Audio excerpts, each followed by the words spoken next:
বাংলাদেশ জাতীয়তাবাদী দলের থেকে আমি ধানের শীষ মার্কা নিয়ে মেয়র পদে প্রতিদ্বন্দ্বিতা করেছিলাম।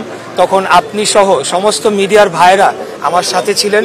নির্বাচন পূর্ববর্তী এক মাস যে প্রচারের সময় থেকেই আমাদের উপরে হামলা করা হয়, আমাদের নেতাকর্মীদের রক্তাক্ত করা হয়, আমাদের মাইক ভেঙে ফেলা হয়, পোস্টার ছিঁড়ে ফেলা হয়, কাউন্সিলর প্রার্থীদেরকে গ্রেফতার করে নিয়ে যাওয়া হয়। এর মধ্যেও আমরা নির্বাচনের দিন যখন আমরা যাই বিভিন্ন কেন্দ্রে, তখন আমরা দেখতে পাই যে আমাদের কোনো পোলিং এজেন্টদেরকে সেখানে থাকতে দেওয়া হয় নাই, সকলকে মারধর করে বের করে দেওয়া হয়। পোলিং ভোট কেন্দ্রগুলো বেশিরভাগই 9:30টার দিকে খোলে এবং 1-1.5 ঘন্টা ভোট গ্রহণের মতো হয়ে পরবর্তীতে সেগুলোকে বন্ধ করে দেওয়া হয়। আমিও বিভিন্ন কেন্দ্রে যে সেগুলোকে বন্ধ পাই এবং পরবর্তীতে ইভিএমে কারচুপি করে সেগুলো আমার ভোটকে যে 1.5 ঘন্টার মাধ্যমে আমি যে ভোট পেয়েছিলাম 2 লক্ষ সামথিং, সেটিকে ওভারকাম করার জন্য সারা দিনব্যাপী আপনার ইভিএম দিয়ে আপনার কারচুপি করা হয় এবং পরবর্তীতে 6:30টার দিকে ফলাফল ঘোষণার কথা থাকলেও সেটা হঠাৎ করে বন্ধ করে দিয়ে রাত 1:30টার সময় ফলাফল একতরফাভাবে ঘোষণা করা হয়। এরপরে নিয়ম অনুযায়ী, আইন অনুযায়ী আমরা নির্বাচনী ট্রাইব্যুনালে মামলা করেছি। পরবর্তীতে সেই মামলাটি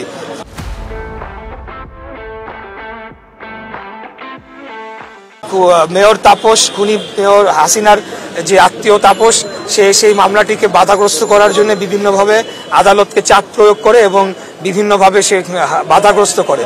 পরবর্তীতে 5 তারিখের পরে আমাদের সেই মামলাটি আবার পুনরুজ্জীবিত করা হয় এবং সকল সাক্ষী শুনানির শেষে আমরা আদালতের রায় আজকে পাই। তো আমি বলতে চাই যে আমার অনুভূতিটি হচ্ছে এই যে আমি ন্যায় বিচার পেয়েছি। এখানে ক্ষমতায় যাওয়া, মেয়র হওয়া, চেয়ার, এগুলা কোনো মুখ্য বিষয় না আমার কাছে, একদমই এটা না। আমার কাছে মুখ্য বিষয় হচ্ছে আজকে ন্যায় বিচার পেয়েছি। এই রায়ের ফলে আগামীতে যাতে কোনো নির্বাচনে কেউ কারচুপি না করে এবং অবৈধভাবে গিয়ে চেয়ার দখল না করে, সেই ধারাটি যাতে ভাঙে এবং আমরা আগামী দিনে সম্পূর্ণ একটি গণতান্ত্রিক এবং সুনির্বাচনের মাধ্যমে একটি জনগণের সরকার প্রতিষ্ঠা করতে পারি, সেটি ধারাটা অব্যাহত থাকুক, সেটি আমি কামনা করছি। ইশাক ভাই, আপনি বলছিলেন যে কারচুপির অভিযোগ এনেছেন, যে সে কারণে আবার হামলার ঘটনার কথা বলেছেন। সেখানে কিন্তু সময় টেলিভিশনের একজন ক্যামেরা পার্সন আমি সঙ্গে ছিলাম, আশরাফুল ইসলাম, তিনি কিন্তু আহত হয়েছিলেন, তাকে কিন্তু রক্তাক্ত হতে হয়েছিল সেই হামলার ঘটনায়। সেটা কিন্তু আমরা সাক্ষী ছিলাম। কিন্তু তারপরে যখন আপনি নির্বাচিত হলেন না, আপনাকে জনতার মেয়র উপাধি দেওয়া হলো, আপনি সেই কাঙ্ক্ষিত লক্ষ্যে পৌঁছতে পারলেন। আপনি কি জনতার মেয়র হিসেবে থাকতে পারবেন? যদি মেয়র নির্বাচিত হয়েছেন, যেহেতু শপথ নিলে আপনি কি এই দক্ষিণ সিটি কর্পোরেশনের যে মানুষজন আছে, নাগরিক আছে, তাদের জন্য কাজ করতে পারবেন? সেই তার প্রত্যয় কি ব্যক্ত করবেন? দেখেন, আমি তো মেয়র নির্বাচন করেছি মানুষের জন্য কাজ করার জন্য এবং আমার অনেকগুলো পরিকল্পনা রয়েছে। ঢাকা শহরের যে সমস্যাগুলো রয়েছে, ঢাকা শহর আজকে পৃথিবীর মধ্যে বসবাসযোগ্য নগরীর তালিকায় 1 থেকে 5-এর মধ্যে রয়েছে। আমাদের এখানে যানজট, আপনার air pollution, noise pollution, waste management সহ এবং অতি ঘনতি বসতিপূর্ণ হওয়ার ফলে এবং অপরিকল্পিত নগরায়নের ফলে যে সকল সমস্যা রয়েছে, সেগুলোকে সমাধান করার জন্যই তো আমি মেয়র নির্বাচন করেছি।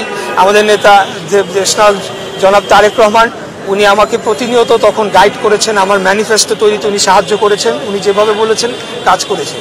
এবং আমাদের সিনিয়র নেতৃবৃন্দ আমার পাশে, আমার অত্যন্ত শ্রদ্ধেয় আমার চাচা জনাব রুহুল কবির রিজভী আহমেদ রয়েছেন, ওনারা যেভাবে আমাকে সমর্থন দিয়েছেন, সেটা তো জনগণের জন্য কাজ করার জন্য। হ্যাঁ, এখন আমি শপথ নিব কি নিব না, এটা হলো সম্পূর্ণ দলীয় সিদ্ধান্ত, যেটা আমি ইতিপূর্বে বলে এসেছি।